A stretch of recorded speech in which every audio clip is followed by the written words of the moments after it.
Democratic presidential hopeful Hillary Clinton's camp announced they will no longer be accepting campaign donations from federally registered lobbyists or PACs from the private prison companies. A spokesperson for the campaign said, when we're dealing with the mass incarceration crisis, we don't need private industry incentives that may contribute or have the appearance of contributing to over-incarceration. Now, I want to point out that her critics are saying, why stop now? The campaign, like many of the counterparts in the GOP, they're also taking money. Why has this, gone so uninterrupted so long? Now we're seeing her, have this radical shift. And what do you say to that? Well, I think one of the reasons is the whole Democratic field is talking about this. Bernie Sanders has a very clear position. But I think the heart of it is an article in The Intercept from back in July where Lee Fang, this journalist, actually revealed the name of Richard Sullivan. Richard Sullivan is a bundler for Hillary Clinton, or was a bundler for Hillary Clinton. He raised almost $45,000, and he is the top registered lobbyist for GEO Group, the largest private prison system or company in this country. They're the biggest offender. You're absolutely right, Jose. It's claiming to have 61 prisons, 60,000 beds, 13,000 staff.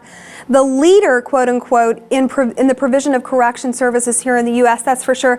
I want to point out that Marco Rubio across the aisle took $100,000 from GEO Group. The measly amount that Clinton has claimed to take from them, she's saying that she's going to donate it back to charity. Is she just taking a play out of Bernie Sanders' book here, because he did this with Martin Shkreli? We saw him do this. He donated that money to the Whitman Walker Clinic. Do you think that's what she's doing? I think that it's twofold. Yes, one aspect of it is the criminal justice reform.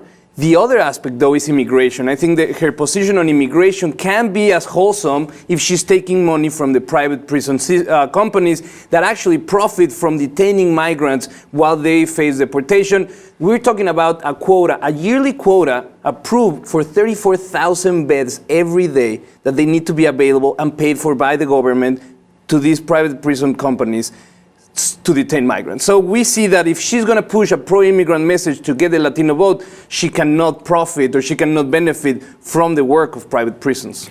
We actually have a quote from United We Dream, a spokesperson for them who actually was directly impacted by this crisis. And they say she had campaign donation bundlers who worked for the Corrections Corporations of America and GEO Group, which run most of the immigrant detention centers in this country.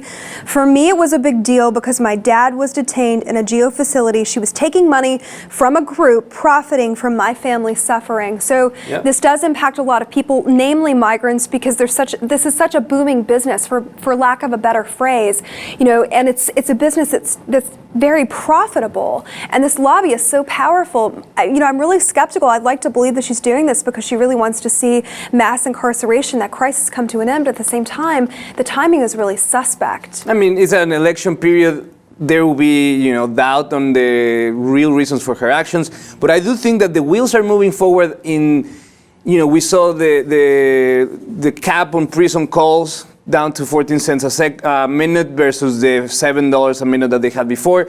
We see that little by little there's a consensus on moving away from private prison and profiting from those incarcerated. But at the same time, you're correct. Many people will see this as something that she's only doing to benefit her campaign and is not necessarily committed to changing the system. Well, she seems to have changed this one policy. I want to point out before we let you go that the federal prison industry saw a double in their population from 2000 to 2010. This is a booming business, and a message was sent to her that you cannot be pro-immigrant and be pro-big prison any longer, and it looks like she's got it. Yeah. So anyway, we'd love to know what you think at home about this story about Hillary Clinton giving back that private prison money, saying she's not going to take it anymore. Let us know what you think about the motivation. Is it sincere? While you're at it, be sure to check out the rest of our channel and, of course, subscribe to the Lip TV for more.